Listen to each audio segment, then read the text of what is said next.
This is a very good thing to do if you are there and maybe you're in between college or you're just from high school and you're wondering what to do. This is a thing for you.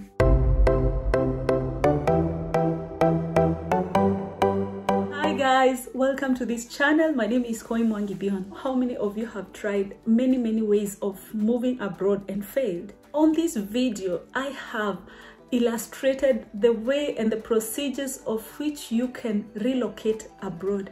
If you are between the ages of 18 to 30 and you really desire to move abroad, this is a very easy way in which you can apply and follow the procedures indicated in this video and maybe successfully relocate. If you have not subscribed to this channel, kindly feel free to join this wonderful family and also hit the notification button to be notified when we upload new content. Ever heard of an AuPair? An AuPair is a person from a foreign country who is working for and living as part of a host family. So an AuPair shares the responsibilities of childcare in the host family and also some little chores in the host family's household for some monetary allowance for personal use. Who can be an AuPair? Any person aged between 18 and 30. So if you're between that age bracket, you should apply for an AuPair if you desire to move abroad. And before I forget this, an AuPair is a program basically for cultural exchange. It was designed basically for cultural exchange because when you move to that country abroad and live with your host family, they are supposed to cater for your education, to study the language and the culture, and as you take care of the children in that household and live as part of that homestead, you are also exchanging your culture with that family. So it is basically a program that was designed to exchange culture as you also take part in helping the family raise their children. I will go straight to the requirements of an AuPair. So what is required of you if you desire to work as an AuPair abroad? Number one, I've mentioned earlier, you must be between 18 and 30 years of age. I will concentrate more of the requirements in Norway as that is the country that I'm aware of. So as an AuPair in Norway, you have to have knowledge of both English or Norwegian. You cannot be married or have any children. So if you're applying for an AuPair, you must be single and no children. One, you can afford a return trip to Norway, like you can pay for your trip to Norway. I'm just using Norway as an example, but for an AuPair, you can apply in any country, in the US, in any country in the EU, European Union. So it is up to you, but I'm using Norway just as an example because I'm familiar with it. So you must be unmarried and without children. You can afford a return trip to and from Norway, so like you are able to pay for your flight fare to Norway and back. The political situation in your country must be good, like you're not running away from your country because there is trouble. So the political situation in your country must be very good. After that, you go to the next step. What are the duties of an AuPair? Maybe you're thinking, some people confuse AuPairing with house helping or like with nannies. So an AuPair is quite a different thing from being a nanny. So what are the duties of an AuPair? An AuPair helps with childcare in the host family. Like most of the host families applying to have an AuPair have children. So your work is to help them with the children. As an AuPair, you can also do light house chores. Remember, your work is not the nanny job. Your work is to help as part of that family. So you can help with the light housework. Then you help with the children's homework. During the time that you're taking care of these children, you can also help them with the homework. And then before even I go on, one tip I will give to a person applying for AuPairing is that you and the host family should clarify of the duties that you will do once you arrive in the country that you will go to. before you even move from your country, because you might ignore that fact and then go to the host family and start, you know, disagreeing after you've already arrived. So it is important that as you sign the contract with the host family, you specify, or they specify to you, the duties that you will perform in their home. I mentioned that an au pair is paid some allowance. You are benefiting and they are benefiting from you. It's a two-way thing. You're getting to know about their culture and you're helping them with the children. You see, you're helping them with the children and light housework, and you're also gaining from learning more about their culture. The payment in Norway for an au pair is 5,900 crowns. So the payment varies based on the country.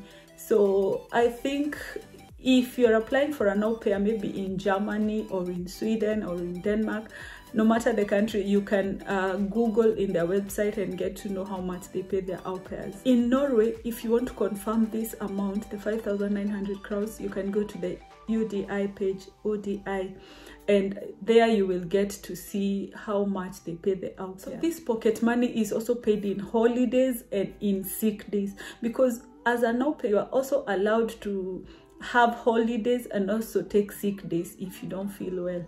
So I think this is a very good thing to do if you are there and maybe you're in between college or you're just from high school and you're wondering what to do. There's one thing that I want to tell you before even I move on. In most of the European Union countries, there are requirements for EU country members, like if you come from the European Union countries, and there are requirements for non-EU country people. So for example, if you're coming from Africa, there are some requirements for you. And if you're coming from a country in Europe and you want to au pair in another country in Europe, those two requirements are very different. The first requirement, if you're coming from a non-EU country, is that you must have a valid passport. A valid passport means that the passport must not be expired by the time you're applying, or it must not be expired. It must be legal. And also, it must have pages. It must not be filled up. It must have pages allowing you now to get the visa stamped once you get the yes. The next thing you need to have is the au pair contract. You must have an au pair contract. The moment you want to apply the visa means that you have already gotten the au pair contract. So this au pair contract must be signed by both you and the host family. You should have 2 signed copies of this au pair contract, and the contract should also indicate the tasks that you will do in that household once you get to them. So I think this is just to avoid inconveniences or disagreements once you're already in that country and you feel that, oh, maybe this is too much for me, I need to go back. So I think this is just a clarification. So you need 2 copies of the contract, and the contract should indicate that the host, the duties that you will do, the tasks that you will perform in that home. So these 2 contracts, one is for the host family and one is for you, who is the au pair. After that, you need to apply for the resident permit. An au pair requires a resident permit. So after you make the application, you will receive an answer of a resident permit that you are allowed to live in that host family's country. Therefore, you will need to use the resident card to indicate that you are legally in that country. The application for this resident permit to work as an au pair also serves as a work permit.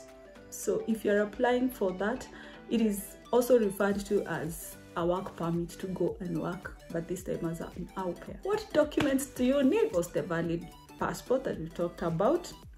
You will need the contract that we talked about. You will need a proof of the host family's nationality, because maybe your host family is also are also foreigners in the country they are inviting you to. It means that they should send you the copies of their passports or something like that. You will need a copy of your own passport. You will need a copy of your own passport as the au pair. If you're applying from a non-English speaking country, you should have a translation of all your documents. So these requirements, I said, are for non-EU members. That means if you're coming from, let's say a country that is a non-English speaking, you must translate your documents into English or into the language of the country that you are going to. You must have passport photos that complies with the requirements of the country that you are going to. Some more requirements. If you, the applicant, is applying from a country that is not your home country, for example, if you're in a country that is not your country and you want to apply for the AuPair, you have to provide the proof of residency, like I'm living in this country, but I have legal stay in this country. So if you're applying from a different country from your home country, you must provide proof of residency, and it must be at least 6 months. You must have lived in that country for at least over 6 months. If the host family is a single parent, they must also document that the single parent is single-handedly taking care of that child that you are going to help with. In a case where the host family is making the application for you, the AuPair, you need a written documentation which is signed to show that you have granted them access to your documents and the permission to do the application process. And in case you're in Norway or in another EU country and you are making the application in that country, you need to hand in your documentation online, and you'll be notified of the day that you will go and hand in your passport to the police station. What I know about the AuPairing in Norway is that the permit is for 2 years, but you will get the resident permit based on the duration of your employment. So the AuPairing is 2 years, but if your employer says 1 year, the residence permit will be for 1 year. So this you need to note before you make the application. What happens after getting the permit? After the application has been approved by the embassy, the AuPair that has been approved for to go and work in that foreign country gets a notification to go and submit your fingerprints after you arrive in that country. Like immediately you arrive, you're supposed to go visit the police and get your fingerprints taken so that you can get the physical resident card.